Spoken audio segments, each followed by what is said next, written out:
Welcome to NS TV. నేను రాజీవ్. ముందుగా headlines చూద్దాం. బైన్సాలో ఎంఆర్పీఎస్ జెండా ఆవిష్కరించిన నిర్మల్ జిల్లా ఇన్ఛార్జ్ జాతీయ నాయకులు నందకుమార్. బైన్సా పట్టణంలోని అన్నా బహుసాటే విగ్రహం దగ్గర పద్మశ్రీ అవార్డు గ్రహీత మందకృష్ణ మాదిగ 61వ జన్మదిన వేడుకలను మాదిగ రిజర్వేషన్ పోరాట సమితి 31వ ఆవిర్భావ దినోత్సవ వేడుకలను ఘనంగా నిర్వహించారు.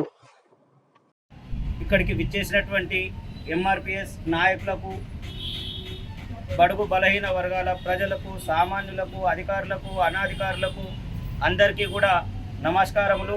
అదేవిధంగా ఈరోజు మనం ఇక్కడికి రావడానికి కారణం ఒక అట్టడుగు వర్గానికి చెందినటువంటి మందకృష్ణ మాదిగ గారి యొక్క జన్మదిన సందర్భంగా మరి ఆయన చేసినటువంటి పోరాటం కానీ, ఆయన చేసినటువంటి ఆయన యొక్క ఆకాంక్ష కానీ అది నెరవేరిందనేటటువంటిది మొన్ననే మనకు తెలిసింది.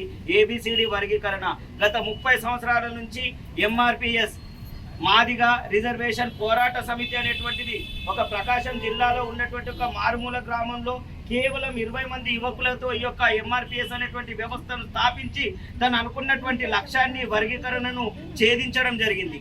కేవలం ఆయన చేసినటువంటిది మాదిగలకు మాత్రమే కాదు, బడుగు బలహీన వర్గాల ప్రతి ఒక్కరికి కూడా ప్రభుత్వం ఇచ్చేటటువంటి సంక్షేమ పథకాలు కింది స్థాయి వరకు వెళ్ళాలనేటువంటి ఆలోచన కలిగినటువంటి ఒక మహనీయుడు మందకృష్ణ మాదిగ గారు.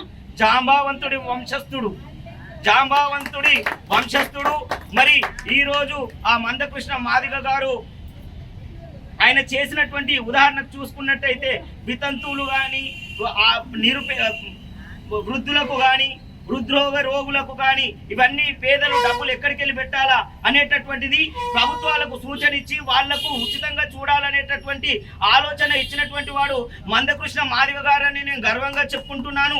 అటువంటి దాంట్లోనే ఫలితంగా ఆరోగ్యశ్రీ అనేటువంటిది వచ్చిందని నేను సభాముఖంగా మీ అందరి ముంగట తెలియజేసుకుంటున్నాను. మరి ఇది యొక్క కులానికే కాకుండా యావత్ మన తెలుగు రాష్ట్రాలలో ఇప్పుడు ప్రస్తుతం మన యొక్క దేశంలోనే ఆయన యొక్క పేరు మారుమోగుతున్నది. ఆయన చేసినటువంటి సేవలకు గుర్తింపుగా మొన్ననే మే 27వ తారీఖున మన యొక్క రాష్ట్రపతి ద్రౌపది ముర్ము గారి చేతుల మీదుగా మన యొక్క ప్రతిష్టాత్మకమైనటువంటి పద్మశ్రీ అవార్డు పొందినటువంటి మన బిడ్డ, అట్టడుగున బిడ్డ మందకృష్ణ